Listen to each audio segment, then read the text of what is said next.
welcome to the Raptors Weekly Podcast. It's the Free Agency Fest edition, and we're pleased to announce that we've signed him to a 10-day contract where he'll be making a whopping $6. It's William Liu. Hey, man. It's a big raise for me. RR is also pleased to announce that we have extended Sham Bhaskar an offer sheet, which happens to be a warm meal and a cold shower. Hey, Sham. Can I opt in next year when the cap is 110 mil? Oh, yeah, we'll get to the cap talk in a bit. Actually, the cap talk will be dominating all the talk in this Free Agency Special Edition podcast. And I think we should start up top, man, with DeMar DeRozan being offered not alleged or supposed 5-year, $139 million deal where he's going to be making $28.8 million a year. It's one of the biggest contracts in NBA history. Very predictable. I don't think anybody was surprised by this contract when it came out. It happened like early on July 1st. I don't think he met too many teams, or did he? We don't really know. But Will, let's start with your take on the contract. Surprised at all? Was there anything surprising about it? The number, the length in years, the timing, how quickly it happened, the amount of teams he met or didn't meet. Were you at all taken aback by anything here? Not so much. No, I think I held out hope that a potential 3-year deal where DeRozan would get like two years, and then the third year would be a player option. I thought that might work best for both sides because it gives both sides flexibility that would benefit both DeRozan, who would get to hit free agency again at the age of 28 with a bigger cap, benefit the Raptors too without locking in a major salary for that long. But, I mean, if you really think about it, the Raptors had all year to basically negotiate with DeRozan. And probably that's why he didn't meet with any other teams. That's probably why it got done so quickly. It's a foregone conclusion. The only team that can offer DeRozan 5 years is the Raptors, and then they offered it. And they offered him as much. Well, they didn't offer him the full max because I think DeRozan was kind to give him some wiggle room. 91% of the max. Still a lot of money. I think it's, like $139 million. But look, this was the inevitable outcome. The more I think about it, and DeRozan's here for a long time, guys. Aren't we thrilled? Sham, over to you. Did you cringe at all at the number when it came out, or were you like, yeah, this is the new NBA? It was cringe probably because it was one of the first few numbers, but now that we've seen sort of where DeRozan lies relative to his peers, I mean, you look at the money that's being thrown around to guys that are basically, people you'd expect to see close to DeMar DeRozan in terms of pure talent, like Conley, Beal, Batum. Like, those guys are getting in excess of or close to this money. So it's like, given all, and there's two sides to this thing, right? Like, one side is, yes, it's a foregone conclusion, and, given where the NBA's at and what we're kind of stuck with in terms of, we had our hands tied with DeRozan, couldn't really let him go, based on the season we had. I think you could justify it if we got kicked out of the first round or something, but given how far we made, it's hard to justify him leaving. But on the other end, it could be viewed as a franchise limiting sort of thing where once you see DeRozan long term, is sort of the upside of the team limited? Is the ceiling might be sort of limited in that respect, but he can still be better next year, I think. And he's obviously not the type of guy that's going to, reduce his effort, so to speak, or it doesn't seem like the kind of guy who's going to reduce his effort based on the money we throw at him. So given all those factors, cringed, but like I said, I think once it settles in, it makes sense. Was there one contract that was handed out after DeRozan where you guys were like, oh, okay, I guess in light of that particular contract, this one makes a little bit more sense? It was actually before, man. Probably Mozgov. Was it 64 over 4? That seems like paltry change. That was like 15 minutes after midnight. when everybody had rejected the Lakers in those 15 minutes. The Lakers had to. They had to get Mozgov. They needed him. Yeah. That was, I think, the first contract they agreed to in free agency, which is, man, what a crazy deal. George Mikan, Will Chamberlain, Kareem Abdul-Jabbar, Shaq, and Timothy Mozgov. It just adds up right there. Oh, man, you're just going to dismiss Dwight Howard like that. Oh, I forgot he was even on there. Oh, Will, was there one contract for you that you were like, okay, put it in context, DeRozan deal isn't so horrible? I don't think the DeRozan deal is horrible. Sorry, it's as obscene. The number is obscene. Come on, $29 million a year for DeRozan is a little obscene. I'm not saying he doesn't deserve it, because let me just segue here for a second. I have no issue with DeRozan making, shit ton of money, because if he's not making that money's being spent by some rich owner on a yacht on coke and hookers. I would much rather it go to DeRozan and his family and all that. So I've made peace with that. But still, they get their own yacht. 29 is a lot of money. Was there one contract out there which made you feel a little more snug? I mean, look, there's certainly some questionable contracts being handed out. Like Mozgov is still the one that like baffles me. Someone like Evan Turner, who was like a castaway, basically. Like nobody really wanted Evan Turner. He landed in a really nice system and in Boston, but it wasn't like he dominated or anything, and he still got $20 million a year. Like those kind of contracts, I'm like, well, what are you guys doing, or what is the market really doing? But I mean, if you really step back and think about it, like the market just has a lot more money, and so it goes to the players, and a lot of these players are very lucky, or they plan really well to become free agents at this time. Boy, I did not hear a single answer here. I mean, Mike Conley is the answer for me. I mean, come on. The Grizzlies needed to keep Mike Conley. Mike Conley held out for the full fifth year, and they gave it to him. $153 million over 5 years. Is he a top 5 point guard in the NBA? Probably not. Yeah, no. Right? And it's almost like if the guy's your best player, you just pay him the max, and that's sort of getting into that, or one of your top 2 best players anyway. You look at someone like Bradley Beal, 128 over 5. I mean, given his injuries and all that stuff, I think Conley is just as big or as a bigger risk than Bradley Beal, though. Yeah.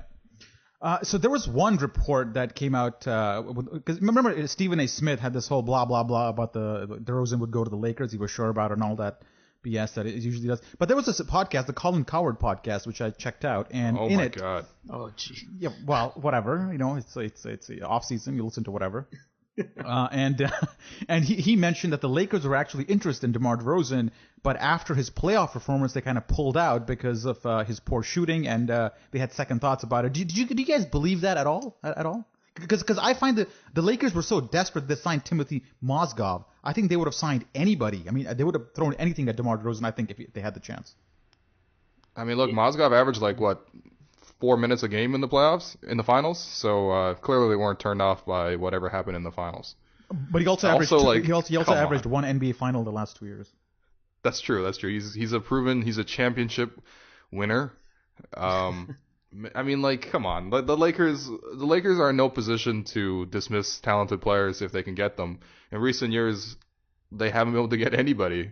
So they've, like, look at their signings. It's like Brandon Bass, Lou Williams, Roy Hibbert, Timothy Mozgov. I mean, Luol Deng at least came on a reasonable-ish contract, but he's 31. Like, the Lakers aren't getting anybody. So yeah. to say that they're not interested in DeRozan is kind of crazy. Yeah, I see. Sham, final thoughts on that thing? Yeah, I think like Windhorst I try to stay away from ESPN as much as possible, but Windhorst had a good... Buddy, we're an ESPN site. What the hell? Come on. Yeah, but I mean, I think you know what I'm saying. Well, in the offseason, like you said, like not much to listen to, but with I think Windhorst was breaking it down, and he said basically, you look at LA, they've basically, this is rock bottom for them. Like they're now coming to the table at these meetings with no upper hand at all. I don't think they're able to sell sort of the history. I mean, you look at the Clippers, they probably factored into somebody like Durant's decision way more, even though they didn't have the cap room, than a team like the Lakers. So I think they've completely lost that upper hand, and they're going to have to build it up through the draft with young guys. So free agency-wise, yeah, like I don't think it mattered how much money they were going to throw at a guy like DeMar. DeMar had his decision pretty much made up in his mind, and I think if Toronto offered the max or close to, there's nothing that was going to change his mind regardless of where. Yeah, I think rock bottom for the Lakers will be when they acquire Grievous Vasquez in a couple days. Oh baby, I can't wait for that one. Grievous Vasquez, 4-year, $80 million. What do you think? Sounds fair. Can you imagine Timothy Mozgov and Grievous Vasquez running up and down at Staples Center with Jack Nicholson on the sidelines? Oh God. Okay, so let's continue with the DeMar DeRozan theme. It's a big deal. Would he have gotten this deal from some other club? Like we talked about the Lakers because the Lakers are a joke and whatnot, but was there any other club that you saw that might throw this kind of money at DeRozan? Like anything stick out of your mind? I just think the teams that would be in line to get him already kind of had it too, and I think I actually expected a bigger market for DeRozan than what actually came about in terms of, because Toronto and I guess LA were really the only names that were being thrown around. I mean, there was some Brooklyn Nets talks, and some other teams, but basically it was the Raptors and the Lakers, and that kind of changed really quickly right after the deadline. So I think for DeMar, like this was just a weird situation where, there was no real team that made a run at him, but he was still worth almost, the money made sense in spite of that, which is really strange. And I think that the same thing can be said for guys like Bradley Beal and Mike Conley, where there was no Yeah, contention there. Exactly. It doesn't mean there wouldn't have been teams. I think there was some contention for Conley, though. I think teams had a general idea that he would sign with the Raptors. It was like a 95% thing, and they didn't bother their efforts with DeRozan. I think the last thing you want to do at the start of free agency is waste time on one particular free agent and then lose sight of the other. So I think teams acknowledged that and they moved on quickly. I think the Golden State Warriors might take might heed that advice in their chase for Kevin Durant. But final comments on DeMar DeRozan here. Kyle Lowry's making $12 million a year. Jonas is at 14. Ross is at 10. DeRozan isn't even the best player on his own team. But how does Kyle Lowry feel right now, man? Will? I mean, look, you got to be happy for somebody if he gets the money. I mean, I think all players understand like what's going through the league right now. I think the players union has become a lot stronger in recent years, and that they've communicated these things. And for the most part, like you see some players tweeting out like SMH or like ha ha ha ha after like Woj breaks some like crazy deal or some shit. We'll get to that, yeah. Jared but like, Jared Jack. We'll get to that. Hang on to that thought, Will. Okay. But I think players are going to be happy for each other. And I think a lot of the contracts now are becoming very, very short. So players are going to be able to cycle through and back into free agency very quickly. And they're going to be able to get this kind of money too. And for a player like DeRozan, he might not be the best player on his own team, but I think he's respected as such by his team. Mm. So, I mean, it's only natural then, logically, for their leader to be paid the most. And, that's what's happened here. So yeah. I don't anticipate any issues. I mean, look, it's a great locker room. No. I just brought it up because it was kind of funny. That's all. If Harrison Barnes gets the max and Steph Curry's just staring at him like breaking open threes all the time, like that's weird. But that's just new NBA, man. All right, so that was the big deal. Congratulations to DeMar DeRozan for making a crap ton of money, and hopefully he comes back with a 3 this year. And then it'll all be okay. And in about 2 years, this might even look like a bargain. It sounds crazy right now at $29 million a year, but with the new CBA coming in next year, like who knows what the hell is going to happen. Can't wait for that $34 million when he's like 31. Man, we used to make fun of like J.O. making $20 million in that last year, and now it's like that seems cheap. 20 isn't that far off from 18, Will, and that's what Bismack Biyombo made when he signed with the Magic for $72 million over 4 years. It's math. Okay, let's start. Will, if the Raptors had not made the playoffs and Biyombo did not have those like 9 or 10 good games, what do you think his market value would have been heading into the summer? I think he still sort of proved himself. I think the biggest thing with Biyombo is the reason last year that teams weren't so interested in him, and the reason why he signed for like $2 million with the Raptors, was because I think teams were convinced that if you put Biyombo on the floor, your offense will suck. But the Raptors kind of proved that if you put enough offensive talent around him, especially with guards, you can actually have a coherent offense, and he can still be a very effective defensive player. So I think that gave teams more confidence that Biyombo can contribute to a winning team. Obviously, the playoff performance helped a lot, but I think he probably earns like $12 million. He probably gets that range, but obviously the playoff performance was great. And the playoff performance is not to be discounted either. I mean, if you have like 4 games where you're like defending LeBron James and Dwayne Wade really, really well, that's a very valuable skill, and a lot of playoff teams will pay for that. Unfortunately, he went to a non-playoff team who don't have any offensive skilled guards, so I have no idea why Orlando made this move. Yeah, we'll get to Orlando's predicament in a bit here. Actually, let's talk about it right now. So they apparently have Vucevic, how do you say Vucevic, available now. Vucevic, because they also signed Ibaka in that trade. So there's a bit of a logjam at the center front court position for them. He might be available. He's a guy I always rated. But what do you guys think of Vucevic now that we're at the somewhat tail end of free agency and the Raptors have yet to sign their big? Sean, go for it. Yeah, no, I think it's a possibility, but I mean, yeah, I totally agree. Like, it's a complete logjam in Orlando. I don't really know what they're doing, but I mean, obviously they have some scoring in the front court or backcourt with Brennan Jennings and Evan Fournier, who they also locked up. So they've got a balanced team, and you could always throw Biyombo, with a smaller lineup and see how that goes and bring him off the bench. But I think Vucevic definitely is quote unquote expendable, so to speak, for them. But let's see how it winds up. I don't think any of this is really, like, I think we have to let the dust settle, let the moratorium finish up, like the period and then sort of wait and see how this kind of shapes in going into mid-July, because I think Masai's moves are going to be very typical Masai moves, so to speak, meaning they're going to be, under the radar, low risk, potentially high reward type of moves. There's nobody left though. Like I'm scanning, how low radar are you going to go? I mean, even Andrew Nicholson's off the table now. There's no more under the radar than Andrew Nicholson. Yeah, who's also locked up. Yeah. So, no, I totally agree. But I think Masai's going to have his hands tied a little bit in that sense, right? Like, and it's going to push the envelope even further to see if he can, make a trade. Yeah. So congratulations to Bismack Biyombo. I think it's fully deserved. He basically went from being from the Congo to owning the Congo. So there was some garbage talk in the comment section that people were actually pissed off when the Bismack Biyombo deal was announced. That they were like, DeRozan should have taken less money so that Bismack Biyombo could have been signed. And I don't think they understand how the salary cap works or even how it's spelled, because DeRozan would have basically had to sign for $2 million to accommodate that kind of salary for Biyombo. So guys, just it's not that simple. Both the Facebook comment sections and the RR comment sections were kind of rife for that kind of shit. Will, you wanna close the loop on Bismack? I know he was one of your favorite players.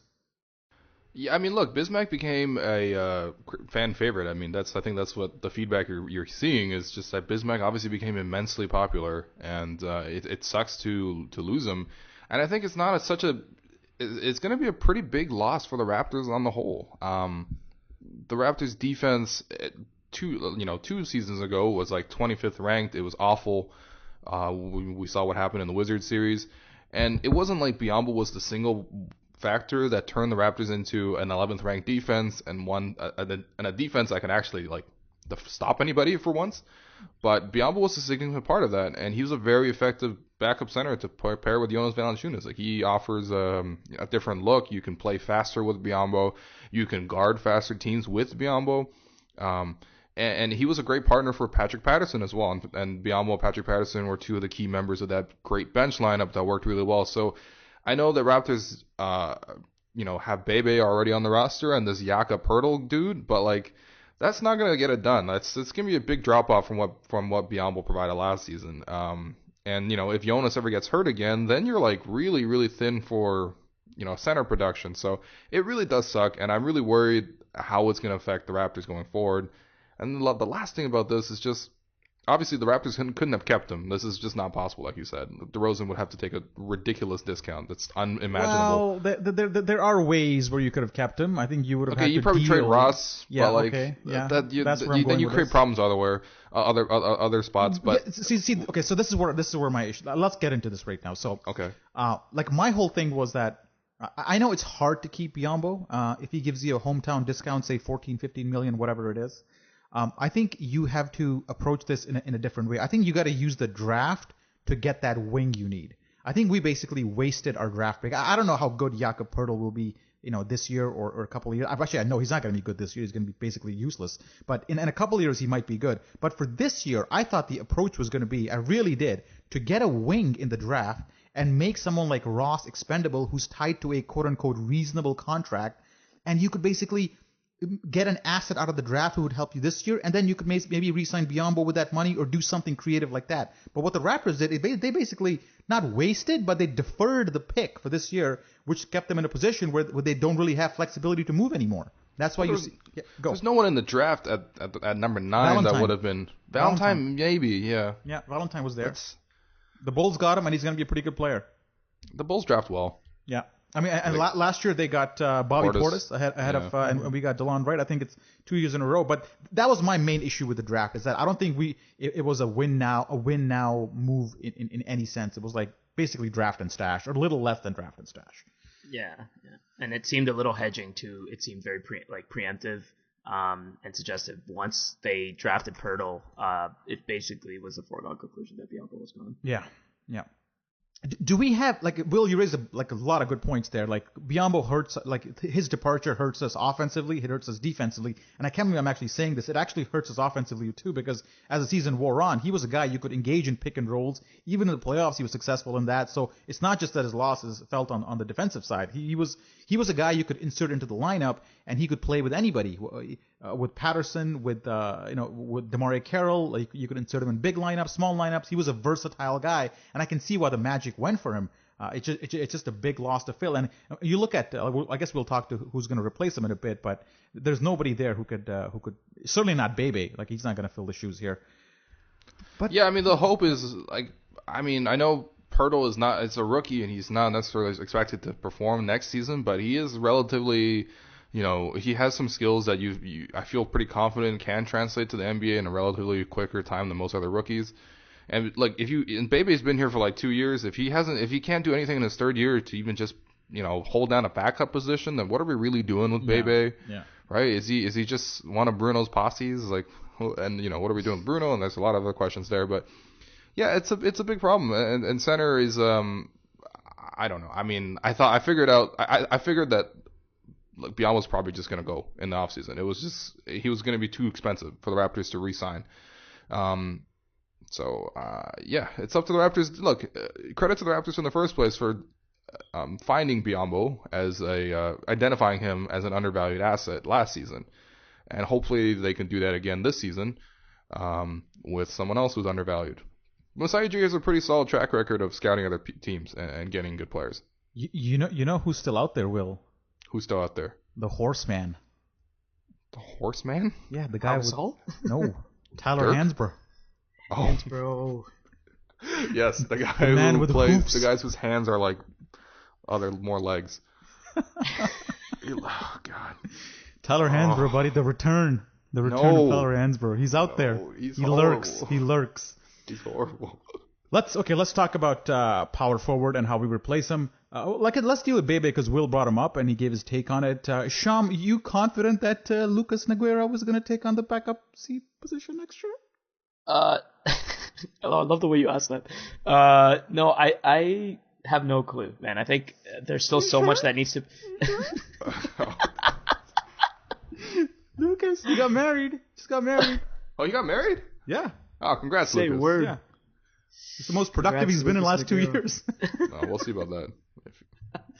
Yeah, man. Maybe he'll play harder for his new wife. I don't know. I think, like Will said, like I think if it's year 3 with him, you Nobody gotta start tries harder thinking, after you get married. Yeah, you kidding me? He's not married. You can tell this guy. You just start. It's pretty cut and dry after you get married, man. You start caring less. You dress worse. You let your beard grow out. Goes Your the other hair's way. longer. Speaking from experience, eh? Fingernails go longer. It's a mess. Anyway, so I'm talking about. Yeah, so I think if there's a lot that's gonna go into Masai Ujiri's decision making process and yada yada yada. There's so much more of the offseason left, but just right now on paper, it seems like the success of the team, at least in the regular season, is going to depend on 2 things: JV's health, because I think if he goes down, it drastically reduces our ability, in the front court, rebounding, et cetera, et cetera. And the second thing would be one of Pirtle or Bebe to overachieve. You've got 2 guys there, so if one of them can at least be slightly better than what we expected, I think we'd be in decent shape. But like I said, if Jonas goes down for an extended period of time, which he has for the When was past the 2 last years, time a rookie big man came in and gave significant contribution as a primary backup center? well, look at a guy like, he's not a rookie, but look at a guy like Steven Adams, right? Like no one expected him to be the guy that he was in the playoffs. He's obviously a much bigger guy than Bebe or Pirtle, but it's that style of. Even look at a guy like Festus Cecily, right? Like coming out of college, he was not expected to be a rotation big. He was a late first rounder, I believe, but like Golden State made him much better. So I think if we can, and Bebe showed glimpses of that too, right? It's not like there were games where teams just wrote him off offensively, which obviously he benefited from, but he had some pretty decent games. You're talking about third-year players here, man. In your answer, you're like Jakob Pirtle or Bebe are going to step up. Jakob Pirtle is not going to be a factor next season. It's just no way. No, but they don't. They don't Bebe have to hasn't be shown starting anything. caliber, but they need to be able to hold the front court such that hold their own in the front court to be able to at least not give away leads, right? Like their job is to come in, bring energy, rebound, and we still have to rely on scoring from our backcourt from guys like Terrence Ross, Patterson, et cetera, et cetera. So he's not expected to come in and score. As long as he can rebound, set screens effectively, I think he'd be doing his job, either of them. Let me take it back to Will and rephrase the question. Will, do you think Bebe or Pirtle can play the 22 minutes that Biombo played last season and be effective to somewhat the same degree? Realistically. I think the hope is that Jonas can cover like 30, 32 minutes. And then you can have 16 minutes plus whatever injured games that Jonas doesn't play. And even that, I'm still not totally confident that the Raptors can have an effective backup center. But I have a lot of I don't say I have a lot of faith in Bebe, but like Sham said, like there are some glimpses where you're like, when he's fully motivated, when he's fully engaged and he avoids foul trouble, like he's got talent. He's mobile. I mean, Gerard, you saw him in the D League. Like, he's got a lot better passing. Exactly, right? Yeah. You can pass out of him from the high post. He can roll to the basket. I mean, I remember there was that game against the Atlanta Hawks. Dude, he's a Josh McRoberts level passer. So there you go. See, I love Josh McRoberts before his entire body fell apart. Hopefully Bebe stays healthy. I don't know. I think it's a good opportunity for the Raptors to actually test out one of the guys anyway. Because, like, it's not like the Raptors are going to get a backup center on the market for any reasonable amount. Like, we just saw Yama Himni and Bismack Biyombo both get, like, 65 million-ish and 4-year deals. So, like, there's no way the Raptors are going to get a credible backup center. You might as well, like, take this opportunity and see what you have in Bebe. And, ultimately, if you don't have anything, you got to deal him. If you have aspirations to return to the Eastern Conference Finals this year, you cannot be serious and come back as Bebe as your backup center in any configuration of the roster. Let's move on to. I think we just have a soft spot for Bebe because he's a nice guy. He's got some good Instagram skills and he's a good passer. Hey man, but Norman Powell was the starting small forward in our first playoff series, so who knows? Well, okay. Let's go on to candidates to replace Biyombo. And the first rumor that came out early in free agency or whatever the hell it was Nerlens Noel. And this was a Brian Colangelo connection with Philadelphia. Apparently he was on the block, and maybe he still is. And the rumor, I think Stein was it, or somebody from ESPN, was that Ross might have been going the other way. And when I heard this rumor, I was like, do it, because this was something that I could get behind. Sham, what do you think? It's easy to say that. I was with you as well. Ross is a challenging one for me because if you give up a guy like Ross, you better be getting a guy who can compensate scoring wise and at least the ability to stretch the floor. And you don't get either of that with a guy like Nerlens Noel. So that's probably the only reason I'd be slightly apprehensive. But just sheer talent wise, you've made an upgrade. It fills in a natural spot, at the 4-5. It beefs up that slot. So it made sense on paper. But I think the price tag is going to be a little heftier than just Terrence Ross. I think you'd have to throw in somebody else and potentially a first rounder. So if all things considered, I think unless we can offer, something undeniably awesome for Philadelphia, we're not going to get Nerlens Noel, at least for something that, we'd be happy with anyway. Just remember that Terrence Ross was drafted by BC, and he's got this affinity towards guys he drafted. And I can totally see this happening. I don't think it would take an additional first rounder. That's true. That's a good point. Yeah. I don't think BC cares about first rounders, to be honest with you. Will, what did you make of this rumor? Or does this have any legs at this point, or is it just kind of like Sham's writing career dead in the water? Wow. But he signed up to that contract with. He hasn't written in a while. I'm just saying. Yeah. Huh? Go. Go. Yeah. Look, I think Terrence Ross, as crazy as it sounds, is an asset. Just based off his contract and his 3-point shooting skills alone. Look, 1 year Marco Bellinelli, or no, 2 years of Marco Bellinelli, who shot like 30% from deep last year, got a first-round pick at the draft. So there are teams that are going to be interested in Terrence Ross. And if you look at the 76ers, they're a team that desperately needs shooting. They're a team that needs help on the wing. Terrence Ross provides shooting on the wing, and for a cheap price. What kind of help on the wing are you talking about? Like a functional human body, and not not just like Jakar Sampson, and well, I guess he's now in Denver. Like who do they have now? God, yeah, whatever. So they don't have, like Nick Stauskas. Like, come on, Nick Stauskas. Like Anyway, so Ross should have value, and Colangelo likes Ross. Colangelo likes his former prospects. Most GMs are like that way. And we know Nerlens Noel is kind of on the block. Like, basically, Philadelphia's on the clock with their 3 bigs, right? Apparently, Embiid's coming back. And Jaleel, they just drafted last year. So, Noel is entering the final year of his rookie skill. He's going to get an extension, or he's going to get a raise the season thereafter. So, they're probably trying to move Noel. He's more than on the block. He's basically at Philadelphia airport waiting for a call with his suitcases packed. Pretty much. And the report, I think it was originally from Zach Lowe, that the Raptors had made an inquiry and tried to trade basically pieces for Noel, and he's dropped the name potentially Terrence Ross. And that seems like the logical framework for that deal, and apparently Colangelo turned that down. But I think Colangelo's trying to fish around with Nerlens Noel, see what else he can get. But I think eventually, if they don't get a good shooting guard at some position, they will make that deal. So I'm hoping that like Alan Crabb, Dion Waiters, Harrison Barnes, these types of contracts, they don't end up on Philadelphia, so that Colangelo gets desperate and trades for Ross. And I think that makes sense for both sides. So final thoughts on Nerlens Noel to Sham. Sham, you there? Yeah. What's going on, man? This is where you give your final. He's still stung by that comment. Final thoughts on Nerlens Noel's, man.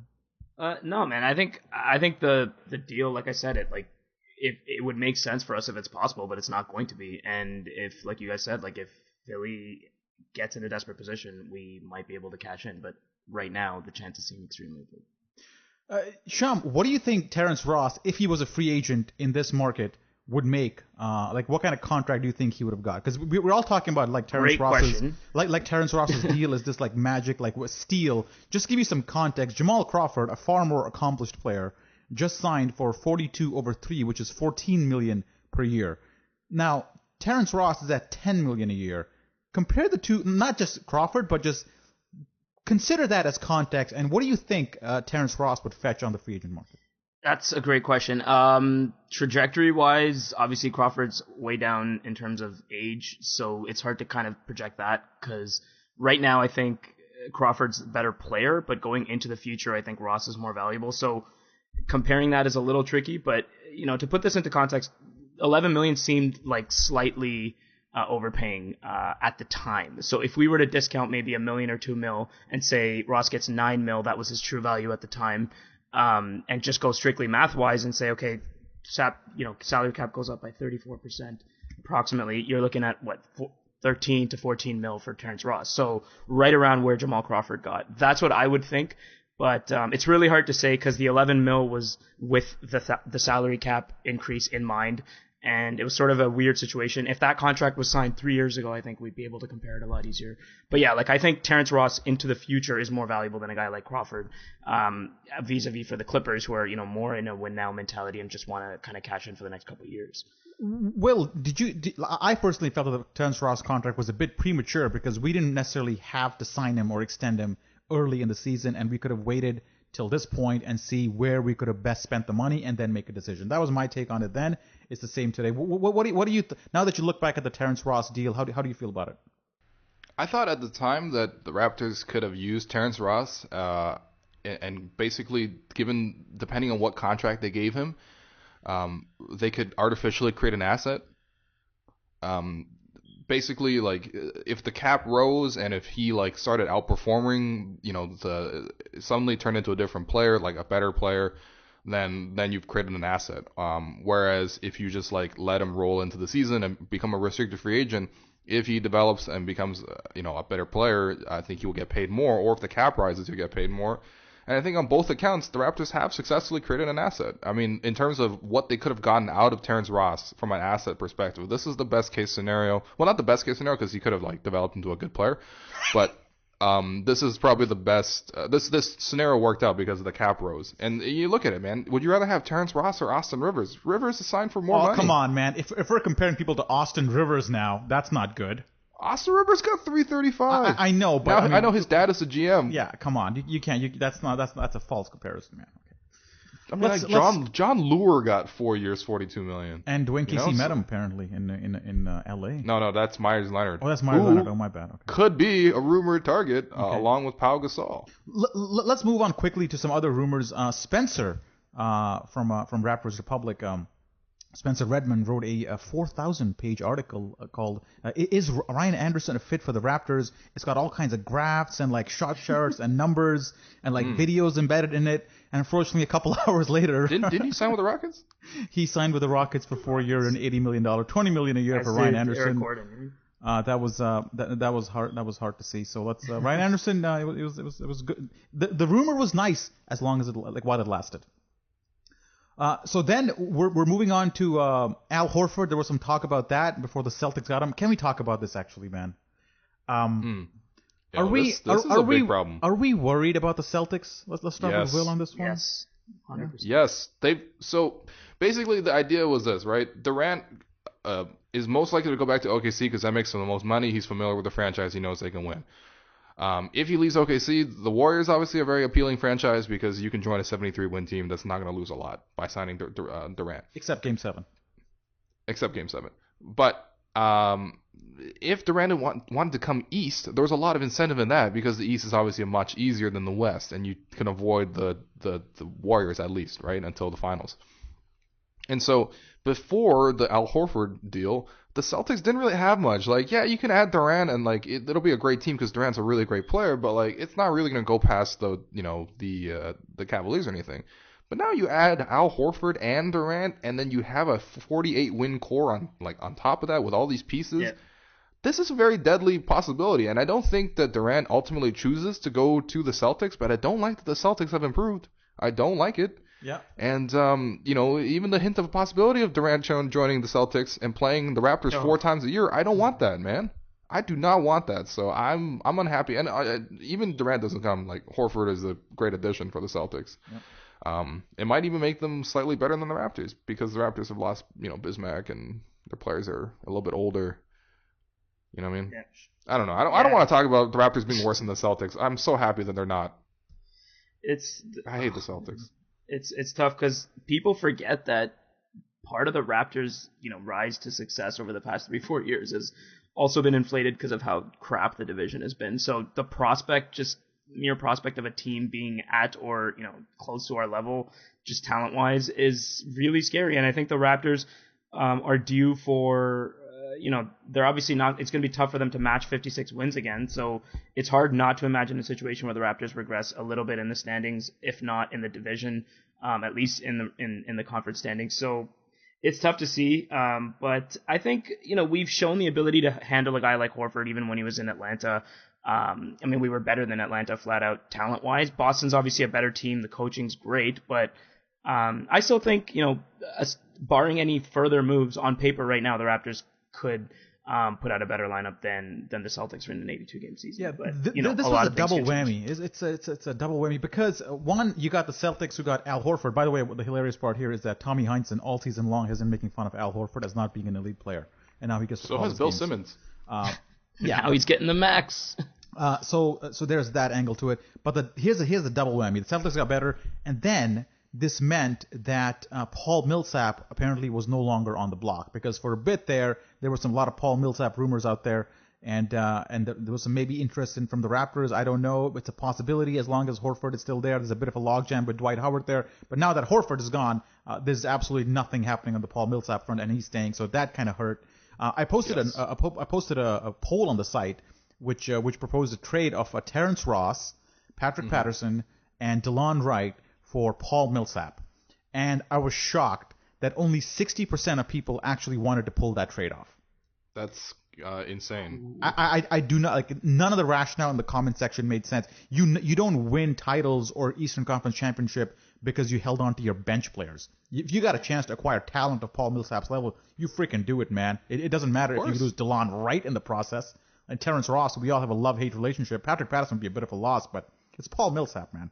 So, Will, your thoughts on the whole Millsap-Horford saga there?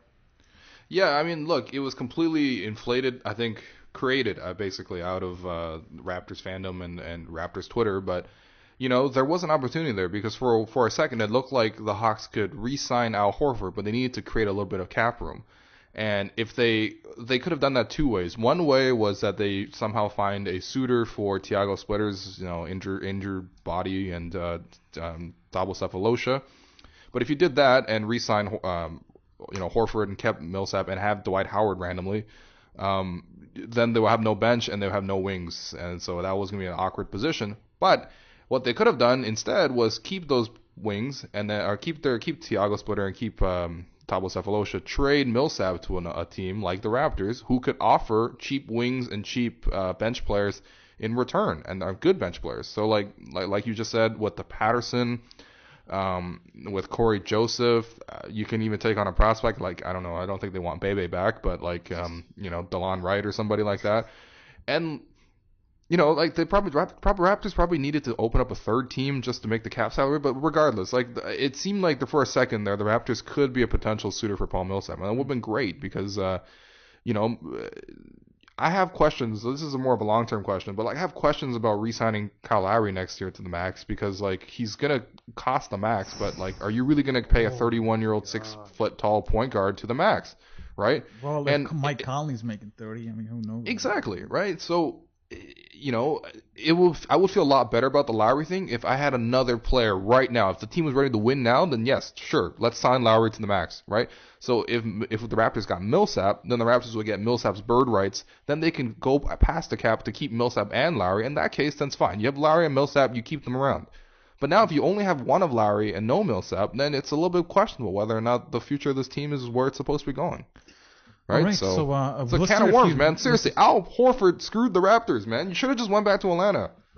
Sean, did you follow that tangle that Will just went through with all the trade scenarios? I'm sure Blake's gonna have a 20,000. Did you he lost me at like Horford? No, basically the gist of what Will is trying to say, Will, correct me if I'm wrong, is the Horford trying to re-sign Horford would make them a seller in some respects and offer them the ability to give away Paul Millsap for cheaper wings to allow them to afford re-signing Horford. Having said that, exactly. I think for us, there'd be too many things that would have to happen. If that trade was on the table right now, I think hands down you'd do it. But Masai Ujiri's always been the type of guy that moves up with small moves, never big moves. And it seems like he's not going to change in that respect. And, unless I see one of these trades go through, I'm really not going to expect Masai Ujiri to be that guy. Colangelo showed signs of that when he was here, but Ujiri's never been the type of guy to make a big splash. Big moves. Yeah, Colangelo wouldn't hesitate. Moves. He didn't hesitate on, picking Bargnani. He didn't hesitate on the Rudy Gay trade. Didn't hesitate signing Turkoglu. He didn't hesitate with basically any of his moves. Jermaine O'Neal, exactly. So if you look at Ujiri, he's been a lot more calculated and, makes small steps towards a goal. So especially considering where we're at now at the Eastern Conference final level, I think he's very hesitant to tweak large components of the lineup. And Zarar, 100% agree with you. If you're giving up bench for talent, I think you go with talent and figure out bench later. But you got to figure out your big rocks first before you're small. And it seems like Ujiri's kind of, doing one at the favor of the other, right? Or one at the expense of the other. Okay. All right. So interesting tidbit I read on Reddit. Was that he left because he wasn't too happy with the fans. Even when they were winning, the seats were empty, and he also did not like the Dwight Howard signing and didn't want to play next to him. That was interesting. Yeah. Wow. Atlanta probably should have got some intel on that then. Yeah. Probably before signing Howard. Yeah. Another interesting tidbit on Reddit is that if you slap your nipple, it gets hard within 7 seconds. Try it out. Listeners, stop right now. 7 seconds or less, it will get hard. Male, female, doesn't matter. Just do it right now. If you're driving, just pause, just slap your nipple. It'll get hard within 7 seconds. Don't do that. Focus on the road, guys. We're not getting sued. We're not calling up Brian. Okay. Let's move on to some more sexier and older options. The Casanova of the power forwards out there is Pau Gasol. And the Raptors have some interest in him along with a bunch of other teams. Apparently he's waiting for Kevin Durant to sign before he makes a decision, which is such a move to do. But whatever. It's a logical move to do. Yeah, but come on, man. Like, what kind of league are we? Like, I'll go where you go. Like, come on. Pau Gasol, he's 36 years old. He still had a pretty good season last year. Does he fit with the Raptors, Will? I mean, he fits. It's just not a beautiful fit. He would improve the team, especially since how weak the front court is right now. But his fit alongside Jonas is very questionable. I mean, we saw kind of what a two-plotter lineup looked like last year with Louis Scola. I mean, Pau Gasol is not much fleeter foot than than Scola. He's bigger. Still averaged 2 blocks a game last year, which is nice, but that's because Gasol mostly played center. If you play those two together, one of them have to play on the perimeter. It's very difficult.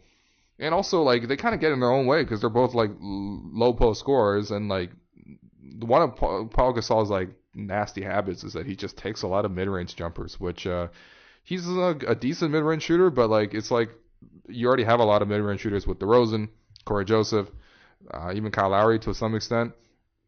And now, if you have Jonas in the paint, then you can't have Gasol in the paint, or if you have Gasol in the paint, you can't have Jonas in the paint. It's not that easy of a fit, but he would be a nice addition, except he costs $20 million. And am I the only one who thinks his dive game has completely like gone away? Like he's not able to like roll on the pick and roll anymore? He's 36. Yeah. Sham, go for it. Yeah, man. I totally agree. I think, like I said, like Will said, sorry. I think with the way Pau Gasol is gonna, demand money, given the suitors that are in line for him, I have to me, Zarar, if you pose the same question to me, I think fit for the Raptors at this point, like given the lack of bigs that are out there, as you mentioned, and the disparity that we have at the position, I think you got to bring him in. Fit wise, we can figure it out. But I think the money is sort of the main cause of concern. Just given the suitors that are in line, given the money that's being thrown around to some of the bigs, it's going to cost you at least 20 mil, looks like. So if that's the case, maybe on a 2-year deal, but that still, hampers you significantly. So I don't see a situation where it happens unless the price is right, and I don't think it will be. It just sucks, man. It seems like we're talking about the same thing again and again. Yeah. Also, you'd have to trade Ross in order to make the signing move. That's not a problem. Yeah, I don't know. That's the least, that's the least challenging aspect. Also, there's no upside of signing Gasol. You know what I mean? No. Yeah, he's not going to it's develop. more of a all, patch obviously. solution. Like, thanks, but no thanks. Maybe 3 years ago, but at this point, I think He had a good year last year, though. Yeah, but I mean, with the Bulls, with Noah injured, where he got a lot of touches, The he Bulls didn't were really good have. last year, except for against the Raptors. The Bulls were good. Is that what you said? No, I said they weren't good last they year, weren't. except for Okay. against the Raptors. Yeah. But I find this tidbit interesting. So Pau Gasol's been in the NBA forever, right? 15 years. He's made $163 million in his career to date. Oh no, 170. And the most he ever made was $19 million. And now because the cap is rising, Pau Gasol is asking apparently for a $20 million contract. So he's going to get paid more than ever as a 36-year-old. And he's open to a Lakers return. The Lakers might actually get him. Yeah, he's open. His wallet is open to getting filled. Mm-hmm. That's what's happening right now. So let's move on to some more power forwardish talk. And Andrew Nicholson went for 4 year and $26 million to who? Who did he go to? Nicholson. The Wizards. The Wizards, yeah. And as soon as the news came out, Michael Grange kind of retweeted, and I quoted the tweet and went, "The Raptors had some interest, but never panned out." So Michael, thanks for letting us know after he signed with the other team. If you got that kind of information, might want to let us know before that so we can talk about it and hammer it home to death. But I'm not disappointed here. Canadian guy, but hasn't done much in the league. It would have been a nice homecoming, but nothing to cry home about. And we're getting to the tail end here of power forward. We talked about Tyler Hansbrough being available. I wasn't even joking about that. But one other guy, Will, that is out there, and he's throwing down some pretty big dunks on Italy is Anthony Bennett. Any interest there, Will? Homecoming 2.0, baby. He slimmed down. Okay, you're gonna see Anthony Bennett dominate the Olympic qualifier that the Canada won't actually qualify for, and you're gonna hear a lot of noise, just like last year with the Pan Am Games. But I don't know. I actually don't think it's completely impossible for Anthony Bennett to rejoin the roster. But I think the Raptors, based on what they learned last year, they do need some more stability off that power forward spot. So they probably go for a veteran instead. Yeah, I mean, I got a name. I got an exciting name that would fit the Raptors' budget and fit their needs. Give me the name, because I'm going to play a quick game after this. Luke Richard Mbaamute. Okay, he's out there. Yeah. All right. He's out there. There's a lot of people out there. So let's quickly go through a bunch of names I got here. And I just want, honestly, we got to keep it short, man. It's a podcast. People have, limited commute, so we got to fit this in. So, right. Yes, and a one-line explanation. One line. It can't be like, and you can't use the word "and" in the explanation. That's cheating. Okay? All right? So we'll start with Will and then Sean. Okay? David Lee, Will. No. Sean. Yes. Explanation. Can't get anyone better. Don't think right now. Oh, wait till you get the next name. Nene Hilario, Sean. Hilarious. Will. Too expensive, but if he comes for the right price, of course. Okay, he's a really good player. Yeah. Anderson Varejao, Will. No, thank you. Sean? Nope. We talked about Paul Gasol, Dirk Nowitzki. Who cares? He's not going to come here. Jason Thompson's out there? Nah. JJ Hickson? Depends when. Really? Depends how desperate we are and how late in the summer it is. Explain JJ Hickson. No, I just think it depends. Well, not JJ Hickson specifically, but if you look at Hickson, Thompson, those types of guys, dime a dozen, doesn't really do much, just fills a hole essentially. Depends on where we're at and later in the summer, if that position is still a hole. I think you got to bring a guy in who has at least some upside. I'm not saying Hickson does, but a guy equivalent to Biyombo last year, right? Like somebody that a team has written off that has some potential upside, and just take a gamble and hope that it fit. And Bebe could be that guy too, right? Yeah, and there's a bunch of names. I'm not going to go through the whole list, but Chris Anderson's out there, Jordan Hill's out there, Maurice Spates is out there, Myers Leonard, I think Will mentioned, is out there, but he's going to get I don't know if the Raptors have the space to sign him. Brandon Bass, and he's restricted, yes. So Kevin Serafin's out there. So we have a bunch of names out there. Bass. But Brandon Bass is the guy I actually proposed in my article last week. You mean Patrick Patterson 2.0? Exactly, except with a mid-range jumper. Yeah. And we kind of need that mid-range Patterson jumper. used to have a mid-range jumper. In Sacramento, but he shot like 30%, so he barely had it. Yeah, well, in Houston, that was a long time ago. Yeah. So the names out there are like, Amari Stoudemire, Charlie V.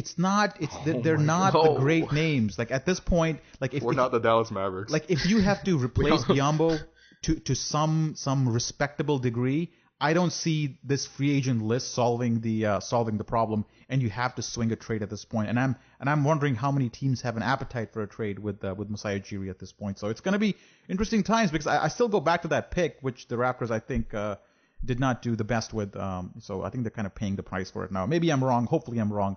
Let's see how that goes. So let's move on to some Atlantic talk. We covered the Celtics, who got stronger with Al Horford and potentially with Kevin Durant. Even though that doesn't happen, I'm going to puke all over the mic.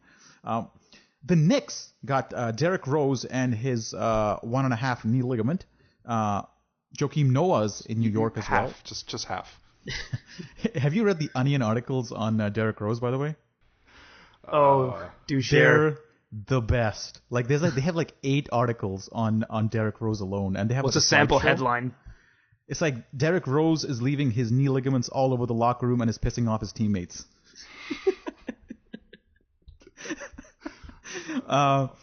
They got Derrick Rose, Joakim Noah, Courtney Lee's there. Possibly Dwayne Wade might end up there. That's some part of the talk that's going on. No might not now, happen.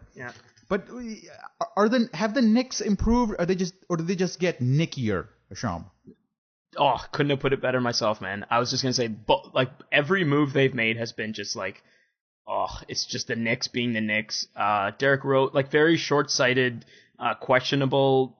Potentially, you got something with Rose and Noah being reunited in a different situation. I think it's going to be tough for them. I do think Joakim Noah will bounce back, though. I think, none of his injuries were, lower body. They were all upper body, no knees or anything like that with Derrick Rose.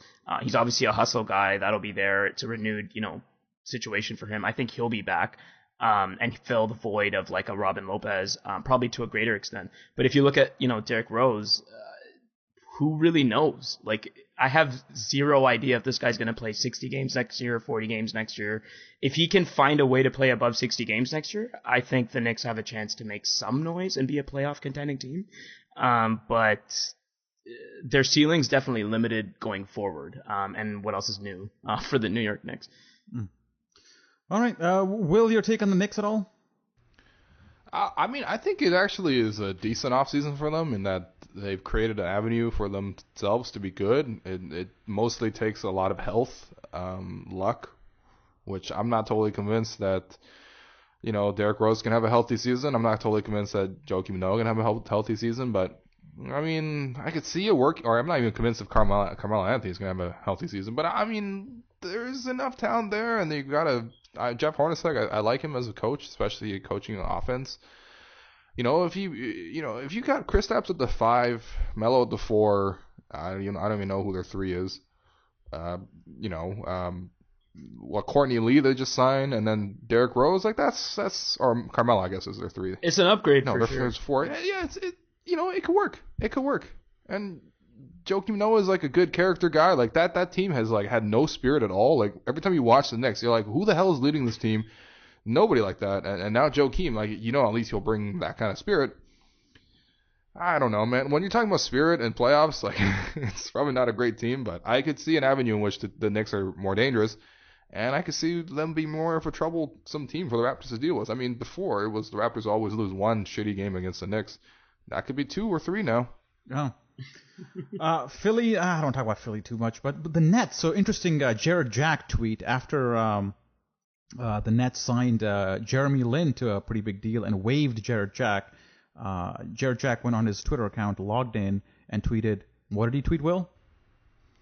He tweeted out ha ha ha ha like for 140 characters. Which look, Jeremy Lin's a better player than you. Okay, just confront that fact first. Yeah, right. Why is he gotta be so salty? Jeremy Lin is unquestionably a better player than him. It's not even close.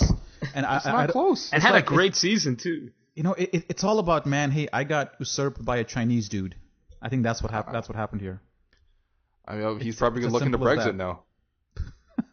He's gonna Brexit his way to the Turkish league. Fenerbahce, baby, reigning EuroLeague or Turkish league champions. All right, you want to talk about Philly as an Atlantic Division rival? Because the Nets are not gonna be good again. Guys, are you guys gonna be excited to play Terrence Ross 4 times a year when he's with the Philadelphia 76ers? He doesn't even register on my radar, man. Like I wouldn't even notice if he's on the court. I would be pretty happy, but I also he drops would feel kind of 51, sad. Mm-hmm. Oh, he's definitely gonna drop 51 on a losing effort again. We're guaranteed at least one backcourt turnover, which leads to 2 easy. Oh, that's man. true. That's true. Absolutely true. I hope nobody watched the Raptors playoff games because some of those turnovers, you just got to be like, I've never seen anyone make those kind of errors, and like multiple times. Yeah. Okay, so let's Sham, you had a pregnant pause there. You want to say something here? No, I was going to add to the Terrence Ross comment, but not. Do inaccessible. it. Well, I think it's just it's almost like we had to track like a dumb ratio per 3-point, per 3-pointer ratio for Terrence Ross, because that was basically what it got to. It was like for every clutch 3-pointer he had, he'd have one boneheaded backcourt turnover. So I think it'll be interesting to see what he yields in the open market. But essentially, he's turning into one of our only movable pieces. Him and Patterson, essentially. Yeah, I think we just invented a new stat here: dumb play per made 3. Yes. Yeah. Yes. There you go. That should be tracked. Definitely for Ross, because that is the perfect way to measure Ross. Yeah. So let's zoom out a little bit before we end the podcast and just talk about winners and losers so far in NBA free agency. I know this is a Raptors podcast, and sometimes we veer off and talk about some NBA stuff, but this is one of those times. And let's start with Will and put him on the spot and say, Will, biggest winner of the NBA free agency period so far? I gotta say the Celtics. The Celtics are building themselves a decent team, and if they actually put themselves in the position to get Kevin Durant, I'm gonna really hate it. Mm-hmm. Yeah. Loser? Biggest loser of free agency, the Dallas Mavericks, baby. Every year they're like, all right, we're gonna go after this free agent. It's gonna be this athletic center. We're gonna go after this point guard. Every year, no center, no point guard. They're now at the point where they're considering maxing out Harrison Barnes. Like I'm at the point where I just want the Mavericks to take a knee. Give Dirks a max contract for 1 year and then just try to roll it over again next year, or just Dirk should go somewhere else and win another ring or something, because like it's sad, man. Look at the Mavericks roster right now. They got nothing to sell. And yeah, it happened to them last year with DeAndre Jordan. It happened to them again this year with Hassan Whiteside, who Parsons. Left. Yeah. Parsons, there you go. Yeah. Like, players just flirt with them just to make other chicks jealous. That's all. Yeah. Yeah. Wow. Shama, what do you think? Biggest winners? Yeah, and it's kind of tough to answer before the Kevin Durant decision, but I'm gonna say, yeah, I'm gonna agree. Probably the Celtics. The Grizzlies are probably in the mix too, retaining a guy like Conley, obviously at an expensive price, but also getting Parsons and sort of making them relevant again after that injury-plagued season they had, and potentially losing Conley and all that. With the Justin Timberlake thing that they did, that was totally unforeseen. I think it's probably the Celtics, but Grizzlies are a close second for me and could easily change in a couple of days. In terms of worst, yeah, like I think without question the Mavericks. It's hard to say right now, but without question the Mavericks. I'd say the worst. I got to go with the Lakers, just because they had such high hopes heading into this this summer, where they might get a big name free agent. They might flip that second pick for somebody big and kind of do a quick turnaround on the rebuild. It just hasn't happened, and it feels great, and they're stuck with basically, I don't know if Lou Williams is a free agent or whatever, but if you look at their roster, it's pretty sad. And Timothy Mozgov's a nice guy. He's going to make a lot of money and have a lot of fun in LA, but the team's not going really anywhere. So it's and biggest winner for me, man. I think it's got to be. I'm gonna go with an individual. I'm gonna go with Hassan Whiteside and DeMar DeRozan, two guys who basically got themselves massive raises. I don't think Hassan Whiteside is the only NBA player ever who went from making the minimum salary to a maximum salary through a course of 1 year. So congratulations to him, man. He's spending it on Snapchat as we speak. In fact, looking at it right now, he's definitely spending it. There's a lot of liquor in this snap. I am so convinced he's gonna take the Andrew Bynum route. Oh, really? Out of the league. Really? Yeah, man. I don't know. That's harsh, man. Like, because Andrew Bynum was crazy. Hassan Whiteside is just a fun-loving dude, I think.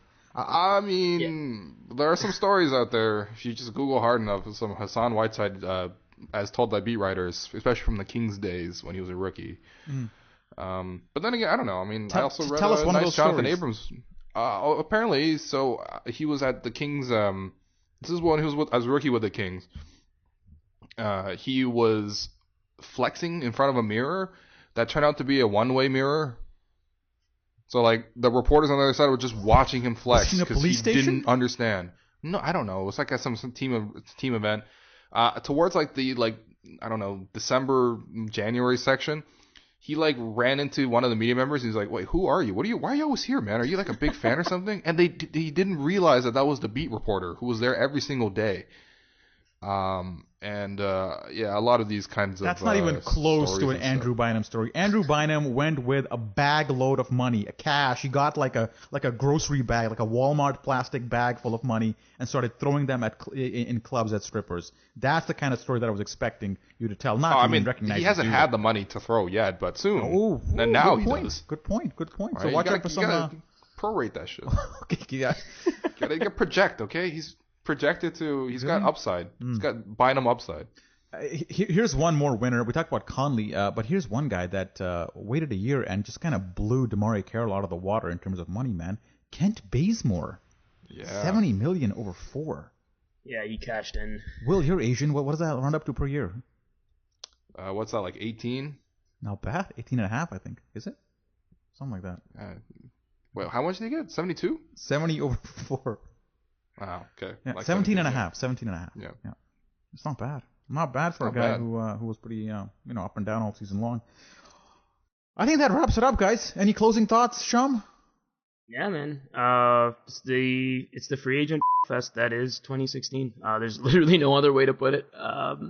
Every single name that's being thrown out there, crazy dollars, crazy money moving around. It'll be interesting. I think the Raptors won't necessarily be in the market for a big free agent, but I think it will be interesting to see what Ujiri does trading wise.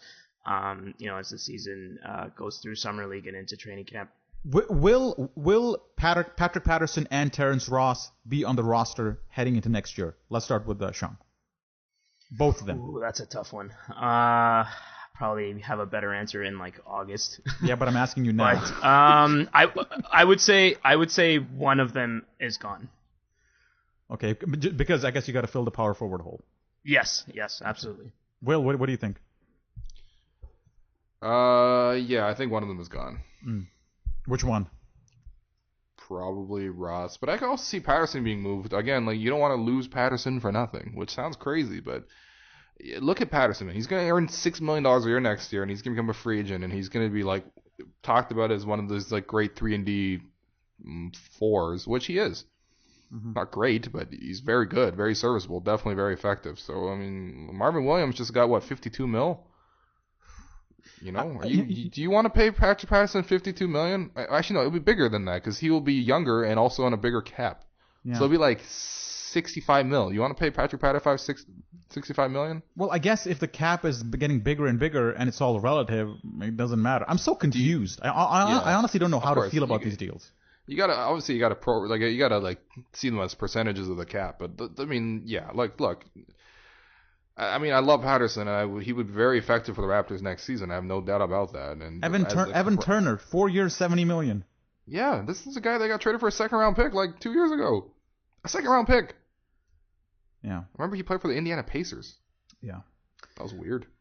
All right, so I think that kind of wraps it up, guy, man. I think we've gone on for quite a bit here. Will, thanks for joining, man. For sure. Good luck with the Defeated podcast. You can find Will and his shenanigans on the defeated.com. There's shenanigans up there. Is there? What's the URL for the website? Medium.com/the-defeated. You'll see a mailbag today about Raptors free agents. Why don't you guys get a freaking domain name? Yeah, I mean, once the site gets some money, yeah, which I doubt it ever will, but it's fun. Guys, find me. Find me on Twitter. That's it. He's got a great podcast where he talks about not just the NBA and Raptors, but other shit too. Yes, I have some limited other interests. Yeah. And Sean Bosker, I don't know where he can be found because he's not running for RR for a long time now. What's going on, man? Wow. Yeah, I was on vacay, but it's coming soon, man. It's like that Dr. Dre. It's coming soon. The article's going to drop anytime. Yeah. All right, guys. Thanks for coming on. Listener, thank you for being part of the Raptors Weekly Free Agent Fuckfest. It's been a joy. We'll see you again next week when hopefully we'll have some signings to announce, and hopefully that signing won't be Tyler Hansbrough. We'll see you next week. Bye-bye.